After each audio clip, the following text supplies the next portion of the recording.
எல்லாருக்கும் வணக்கம். இன்னைக்கு Thursday. எவ்ரி Thursday எங்க வீட்ல வேலை கொஞ்சம் ஜாஸ்தியா தான் இருக்கும். ஸோ, இன்னைக்கு Thursday morning to afternoon routine நான் உங்ககிட்ட ஷேர் பண்ணிக்கிறேன். மார்னிங் வந்து வீடெல்லாம் மாஃப் போட்டு வச்சாச்சு. ஸோ, ட்ரை ஆனதுக்கப்புறம் எல்லா திங்ஸையும் அந்தந்த இடத்துல அரேஞ்ச் பண்ணி வச்சுட்டேன். அண்ட் இன்னைக்கு அமாவாசை வேற. எங்க வீட்ல வந்து அமாவாசை கும்புற பழக்கம் கிடையாது. பட் இது ஆடி அமாவாசை அப்படின்றதுனால தாத்தாக்கும், ஆச்சிக்கும் சின்னதா ஒரு பூஜை மாதிரி பண்ணிடலாம் அப்படின்னு சொல்லி பிளான் பண்ணியிருக்கோம். படையல் போட்டு சாமி கும்பிட மாட்டோம்.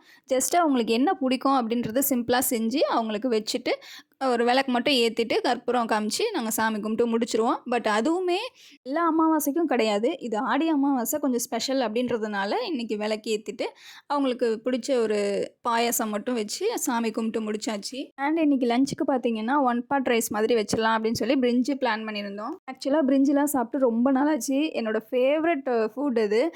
பிரிஞ்சி பண்ணுறதுக்கு என்னென்ன இன்க்ரீடியன்ட்ஸ்லாம் தேவைப்படுமோ அதெல்லாம் நான் கட் பண்ணி குடுத்துட்டேன். அத்தை வந்து தாளிச்சுட்டாங்க. ஸோ, நாங்க குக்கரில் எடுத்தோடனே தாளிக்கல. ஏன்னா அது சின்னதா இருக்குது அப்படின்னு சொல்லிட்டு வாட்டமா இருக்காது தாளிக்கிறதுக்குன்னு ஃபஸ்ட்டு கடாயில தாளிச்சுட்டு அதுக்கப்புறமா அதை குக்கருக்கு ட்ரான்ஸ்ஃபர் பண்ணிட்டாங்க. பட் சூப்பரா செஞ்சுருந்தாங்க அத்தை. நான் சீரியஸாவே சொல்றேன். எனக்கு ரொம்ப டேஸ்ட்டு பிடிச்சிருந்துச்சு. காரம், உப்பு எல்லாமே கரெக்ட்டா போட்டிருந்தாங்க. இதில லாஸ்ட்டா கரம் மசாலா சேர்த்துருந்தாங்க. பிரிஞ்சில கரம் மசாலா சேர்ப்பாங்க அப்படின்னு எனக்கு தெரியாது. பட் அத்தை டேஸ்ட்டுக்காக சேர்த்தாங்களா என்னன்னு தெரியல. கரம் மசாலா சேர்த்துருந்தாங்க. பட் அதுதான் டேஸ்ட்டு ரொம்ப என்ஹான்ஸ் பண்ணி குடுத்ததா என்னன்னு தெரியல. செம்மையா இருந்தது. ரொம்ப பிடிச்சிருந்தது எனக்கு.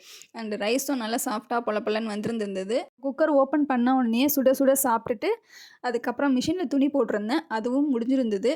ஸோ, அதையும் எடுத்து போய் மாடியில காய போட்டுட்டு, அப்புறம் ரெஸ்ட் எடுக்க போயிட்டேன். ஸோ, இன்னைக்கு கிளைமேட் ரொம்பவே நல்லா இருந்துச்சு.